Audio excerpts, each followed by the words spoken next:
Ciudades invisibles. Hoy importa diversos temas que hacen a la vida en comunidad.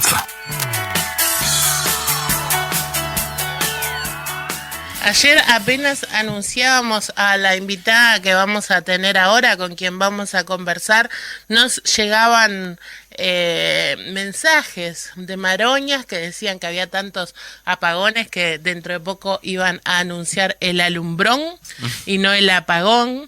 De Sayago, que también nos llegaba mensajes que decía, que ya se lo leo, un segundito que ya se lo leo. Dice, bueno, si tenemos luz, la escucharemos. Claro. Es un temón el tema de los apagones, algo de los que nos habíamos olvidado completamente, y creo que los menores de 25 años no conocían, porque nosotros cuando éramos niños teníamos incluso los apagones programados, y tener apagón en la casa era habitual, y había un lugar donde había velas y fósforos, y toda la familia sabía que ahí estaban las velas y los fósforos para los apagones.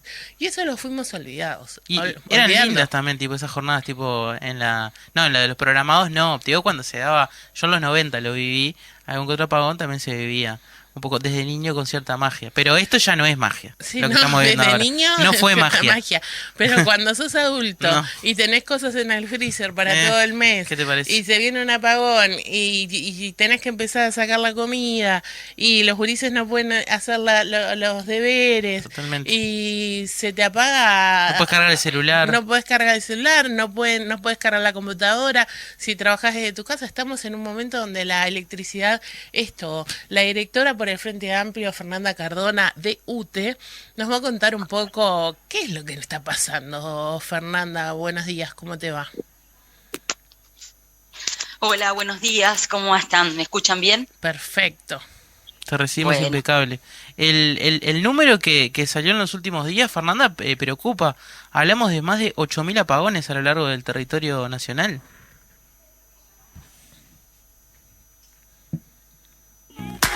Bueno, parece que Fernanda... ¿De tanto hablar de apagón? Tanto hablar de apagón, Fernanda se nos apagó. Esperemos retomarla prontamente. Ahora. Ahí. Ahí te tenemos. Volví. Bárbaro, no sé si llegaste a escuchar lo que te hemos consultado, Fernanda. Te comentaba que el número que surgió en los últimos días es realmente preocupante, ¿no? Hablamos de más de 8.000 apagones en el extenso territorio de Uruguay. Sí, mirá, cada vez que actualizamos un poco los datos, intentamos ver cómo hacer un seguimiento semanal, te diría, o casi hasta diario. En realidad estamos con números más grandes, de cantidad de hogares también que sufren esto, ¿no? Porque el tema es ver cuando hay una incidencia, como se le dice técnicamente, es decir, cuando hay un apagón, más allá del apagón en sí mismo, es a cuántos clientes afecta, según en qué rama estemos hablando, ¿no? Fernanda, que cada uno de estos apagones... Fernanda, te estamos escuchando cortado. Federico Lima, nuestro operador, te va a llamar por teléfono para que salgas por teléfono, ¿sí? Perfecto. Así, muchas gracias. Así mejoramos un poquito la comunicación. Lo que decía Fernanda, el tema de los apagones es impresionante. Realmente nos habíamos olvidado de los apagones. Algo está sucediendo en UTE. No sé si es el mantenimiento de la red eléctrica, no sé si es un tema de potencia, si es un tema de falta de energía, pero algo está sucediendo que está haciendo que los apagones vuelvan. Sin duda, y además ahora lo vamos a conversar con Fernanda, pero ella misma se había encargado de denunciar una situación crítica, por ejemplo, con respecto a algunos insumos básicos para poder mantener lo que es el suministro de energía eléctrica en el país. Y por eso es que, lo que terminó de alguna forma anunciando previamente se terminó concretando, con algunos casos paradigmáticos, ¿no? Que llamaron la atención de todo el mundo, como fue el apagón, por ejemplo, en el Parque Valle, que generó el apagón mientras estaba jugando un partido de Peñarol, que no se pudo completar, pero esto en realidad ha afectado más que nada a un montón de familias. A ver si la tenemos allí a Fernanda ya por teléfono. No, pero yo le cuento que el senador Sebastián Sabini, sí, ayer ayer 9 de agosto, mandó una carta a la presidenta de la Cámara de Senadores, la escribana Beatriz Argimón, que dice: de conformidad con lo que determina el artículo 118 de la Constitución de la República, solicito se curse al Ministerio de Industria y Energía, con destino a la Administración Nacional de Usinas y Transmisiones Eléctricas del Estado, el siguiente pedido de informes referido. Con relación a los cortes de energía en el periodo comprendido entre el segundo semestre del 2020 y el primer semestre del 2022, se indique para cada semestre cantidad de interrupciones desglosado por mes y la siguiente información: duración máxima de la interrupción, tiempo total de la interrupción, frecuencia de interrupción, frecuencia media de interrupción y tiempo medio total de interrupción. Se solicita que la información sea desglosada por departamento, por barrio o zona geográfica dentro del departamento. Asimismo, se solicita información sobre las interrupciones del servicio eléctrico durante el mes de julio del 2022, indicando cantidad y tiempo total de interrupciones y causas de las mismas, desagregado por departamento, barrio, zona geográfica, y bueno, lo que pedía anterior. Sin otro asunto, Sebastián Sabini, el senador del MPP, cursaba este pedido, porque realmente es algo que nos está llamando la atención a todos. Bien, ahora sí, Fernanda, te recuperamos, ¿verdad? Estoy acá escuchándolos atentamente. Notable. Bueno, te habíamos consultado, Eva, por eso, ¿no? De la situación de la cantidad de apagones, y nos habías arrancado a explicar un poquito los motivos.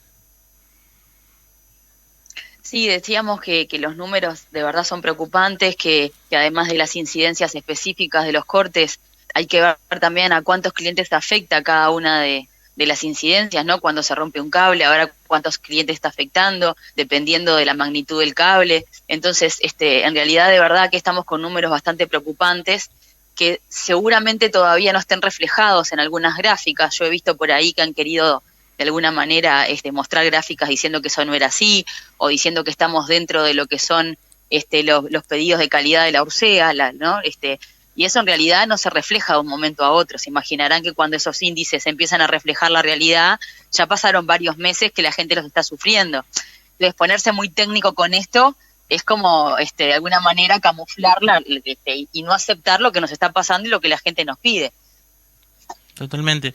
Mencionábamos hace un ratito, mientras esperábamos para reconectar contigo en la comunicación, que vos te habías encargado de señalar meses antes de que esto sucediera, de alguna forma, con respecto a que había falta de cables de media tensión, falta de transformadores, y que esto era algo que se podía ver en el horizonte que iba a suceder. Sí, si yo les tengo que hacer una cronología de las alertas que se nos fueron prendiendo en el año pasado en el despacho del Frente Amplio, lo primero que te tengo que decir es que a nosotros nos llamó muchísimo la atención, y esto tiene que ver también con la falla de los cables y los apagones. Nos llamó muchísimo la atención que UTE no estaba yendo a hacer ensayos de los materiales. Les cuento rapidito esto. ¿Qué quiere decir? ¿Qué es eso? Ahí va. UTE compra materiales, la mayoría son importados, los cables tienen determinadas especificaciones, imaginarán, por un tema de calidad, y UTE, en lo que son transformadores y cables, sobre todo transformadores, lo que hacía siempre era como una especie de testeo de la compra.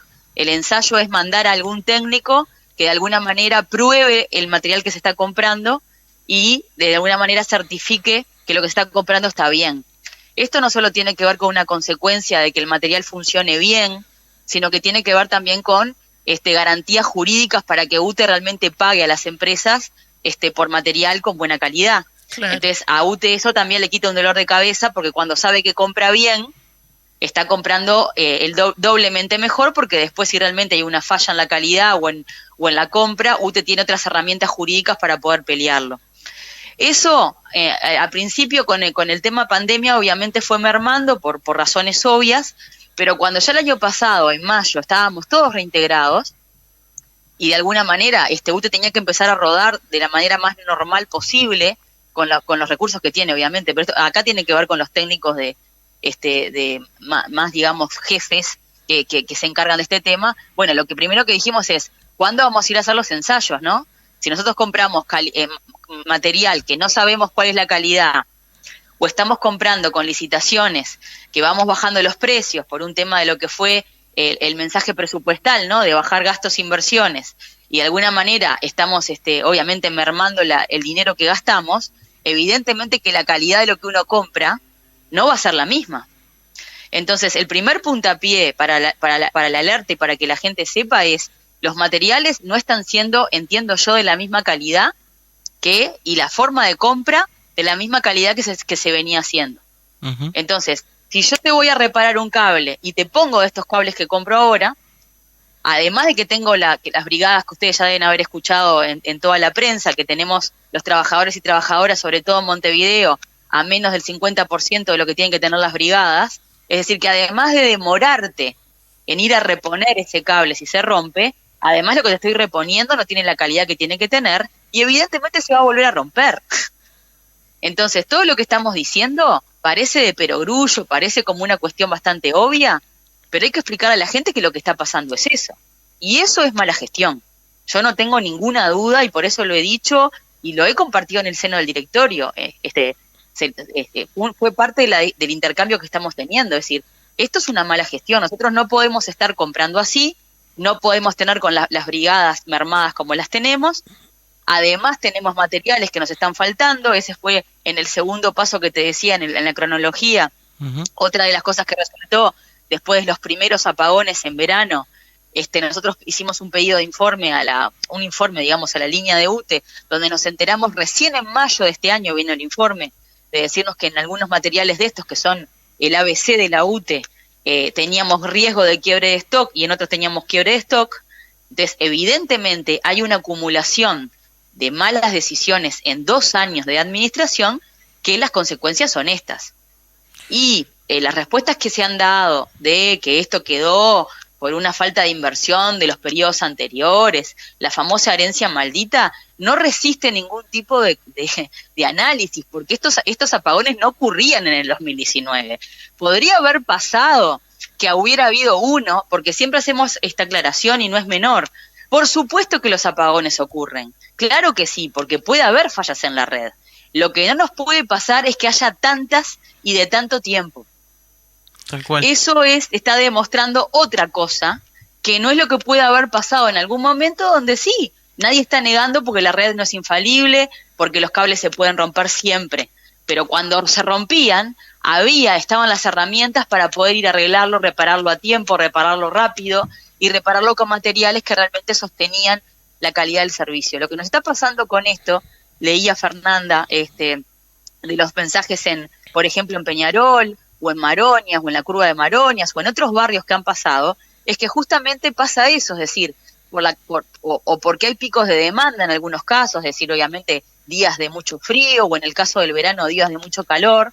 Bueno, obviamente la gente consume, y está bien que sea así, consume energía, y esa demanda hace que a veces colapse una parte del cable y se rompa. Bueno, cuando eso está dado, y la UTE sabe que eso pasa porque es parte de su negocio, es como, yo a veces escucho a algunos que dan explicaciones que digo, pero pareciera que la UTE nace en el 2020, que no sabe cómo trabajar. Es decir, yo de verdad que a veces me sorprendo yo de las contestaciones, cuando en realidad lo que tenemos que hacer es ponernos a trabajar y decir, bueno, esto tengo que reforzar la gente, tengo que comprar como corresponde los materiales, tengo que hacer lo que tengo que hacer en la gestión del día a día, y además de todo eso, cuando recupere todo eso, tengo que poder gestionar a la empresa pública como motor de desarrollo con otro nivel de análisis que no es el que estamos hablando ahora. Entonces, lo que hace esto es una consecuencia de hacer retroceder a la UTE como empresa con discusiones que nosotros, yo lo he dicho más de una vez, no teníamos, lo decían ustedes también al inicio, no teníamos desde hacía mucho tiempo.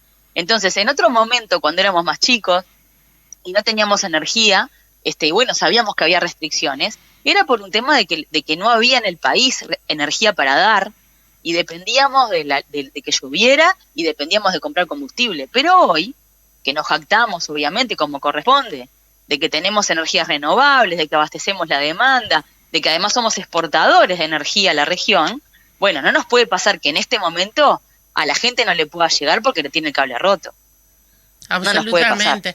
Fernanda, cuando estás en una reunión del directorio y vos planteas esto de que hay una mala gestión, sabemos que como Frente Amplista, como directora, en minoría por la oposición, estás sola entre 5. ¿Qué te contestan?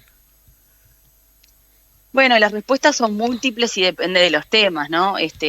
Imagínate que tenemos todos los jueves sesión de directorio de muchas horas y bueno, hay temas de todos los colores, y temas de todos los niveles. Lo que sí yo estoy viendo y aprovecho tu pregunta, Fernanda, es que, por ejemplo, para discutir en el ámbito del directorio, cada vez están viniendo menos temas importantes. Porque una de las cosas que se empiezan a someter a votación desde hace un tiempo es delegar la decisión en otros responsables adentro de la UTE y quitan de la posibilidad de discutir en el directorio decisiones importantes. Entonces, cosas que tienen que ver con la gestión, esto de las compras, de si ensayar o no los materiales y demás, ellos defienden que realmente lo tenga que hacer a veces jefes intermedios, y yo lo que les digo que hay cuestiones que parecen como de mero trámite o que no son importantes, pero que en realidad el directorio tiene que tener la responsabilidad de tomar la decisión en el seno del directorio, porque si no, primero que no nos enteramos, porque te puedes imaginar que a veces se me hace muy difícil hacerme de toda la información, ¿no? Más allá de ser 1 en 5, lo que ha sido muy engorroso en este tiempo es que a veces se nos complica mucho acceder. Sin embargo, bueno, obviamente vamos trabajándolo y hay un equipazo en el despacho que de verdad trabaja con toda su fuerza y es la responsabilidad que tenemos.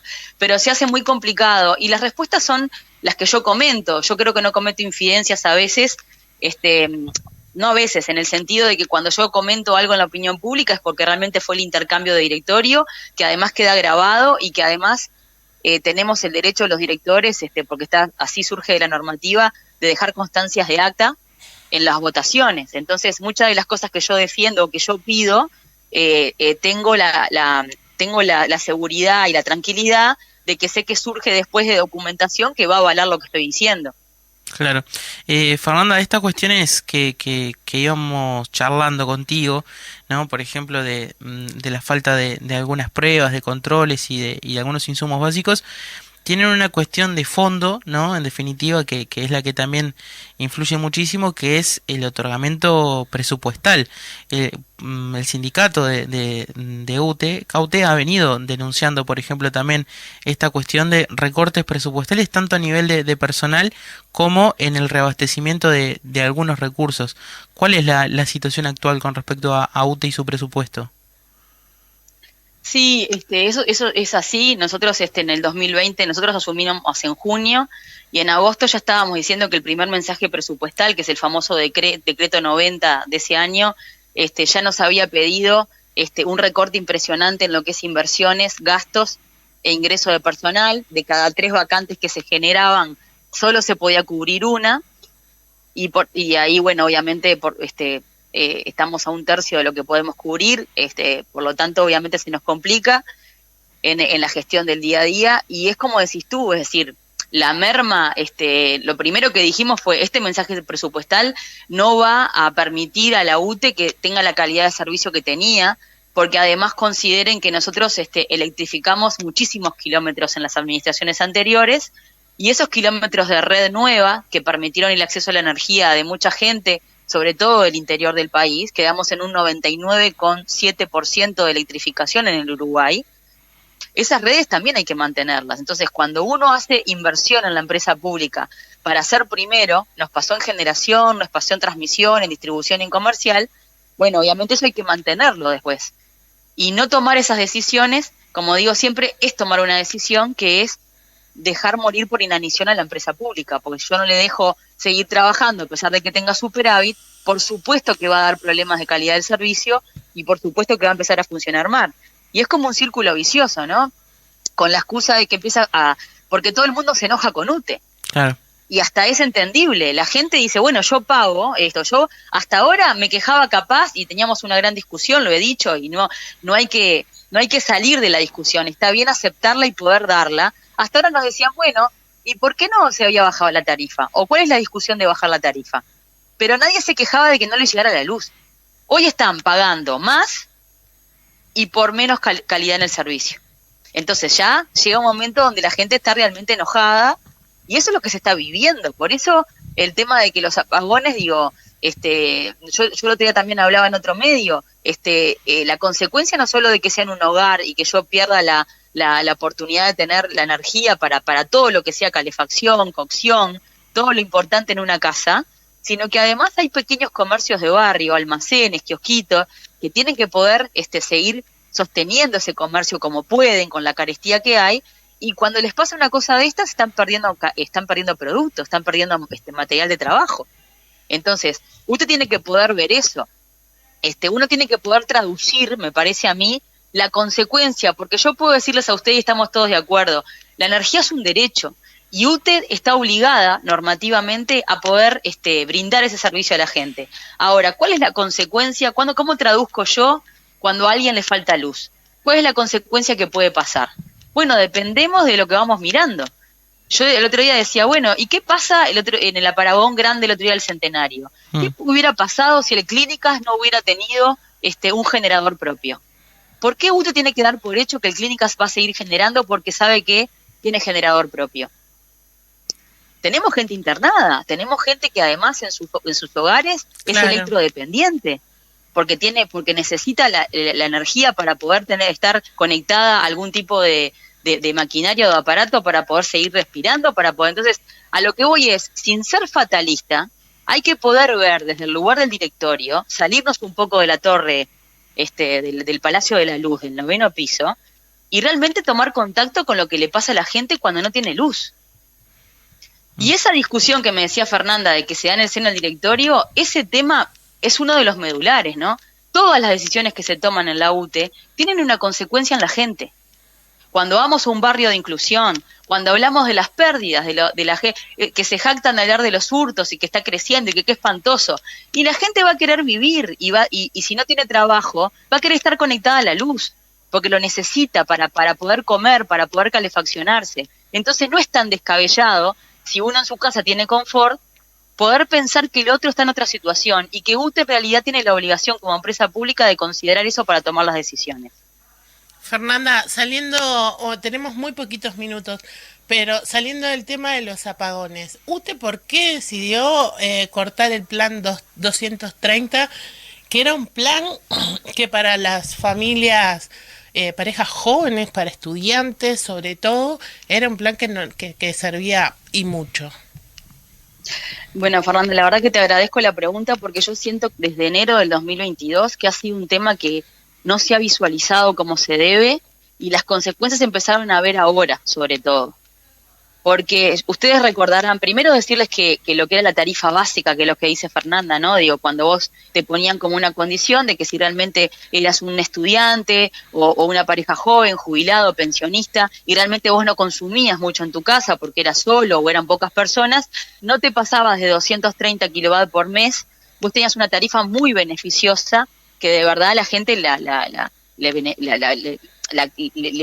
resulta y realmente lo ve en su mes a mes cuando paga la tarifa. Bueno, resulta que en diciembre, cuando estábamos discutiendo el aumento de la tarifa, una de las cosas que se metió en directorio en la misma sesión era eliminar la tarifa básica, que es la que dice Fernanda. Para nosotros es un error impresionante, muy complicado, y el argumento que dieron es que como ellos creaban el bono, y digo creaba y digo si nos estuviéramos viendo entre comillas, porque el bono social que están haciendo también campaña y están haciendo publicidad, el bono social es un nombre que crearon ellos para poder dejar ahí adentro varias tarifas que UTE ya tenía y que se aplicaba a determinado conjunto de ciudadanía, como gente, por ejemplo, gente que tiene algún beneficio del MIDES, que tiene la tarjeta Uruguay Social, o que tiene AFAMPE. Es decir, era un conjunto de ciudadanía que tenía beneficios como correspondía de las políticas sociales y que UTE ya tenía determinados beneficios y descuentos para ellos. Lo que hicieron fue aumentar un poco lo que son los beneficios y los aglutinaron, digamos, en lo que se llama el bono social, y lo comunican como si fuera un lanzamiento, pero en verdad le pusieron un nombre y modificaron algunas de las condiciones. Y lo que dijeron es, como ponemos el bono social a disposición de la gente, ya no es necesaria la tarifa básica. Entonces, la primera explicación que dimos nosotros de votar en negativo a eso es, la tarifa básica no es el mismo conjunto de ciudadanía que se veía beneficiada, porque había, como decías tú, mucha gente joven, mucho estudiante que no tenía beneficios Mides, que tenía la tarifa básica. Entonces, decir que yo canjeo una cosa por la otra es incorrecto y está perjudicando a esa gente que está viendo hoy incrementada su factura cuando pierde la tarifa, porque si no sé si ustedes se acordarán que la condición era que no te podías pasar en más Sí. de 2 oportunidades de 230, Sí. y si te pasabas, te ibas a la residencial simple, que es un poco más cara. Sí. Bueno, esta gente hoy está viendo, nos ha llegado al despacho facturas para mostrarnos, representa un 120% de aumento en su tarifa. Sí, sí. Gente que pagaba 500, 600 pesos, está pagando 1.800, 2.100. Entonces, imagínate que han duplicado o triplicado lo que pagaban por luz. Bueno, eso se empezó a ver ahora, y el último informe que pedimos nosotros, que hará cuestión 2 semanas, nos lo dieron, dice que ya un 28% de la ciudadanía que tenía tarifa básica la perdió. Bueno, en ese 28% de gente, hay hogares que están sufriendo este aumento, además de los aumentos que han tenido la tarifa común, como todo el mundo. Entonces, de verdad que creo que eso fue muy poco feliz la decisión. Creo que se va a seguir viendo la consecuencia negativa de eso, y creo que es un error haberla sacado.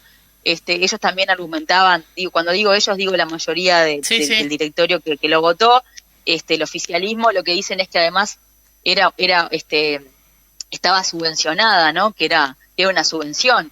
Y yo me preguntaba y le decía, ¿y por qué molesta una subvención de la tarifa básica, que obviamente ayuda en el resto de los clientes en que pueda existir, y no molesta una subvención a los grandes clientes?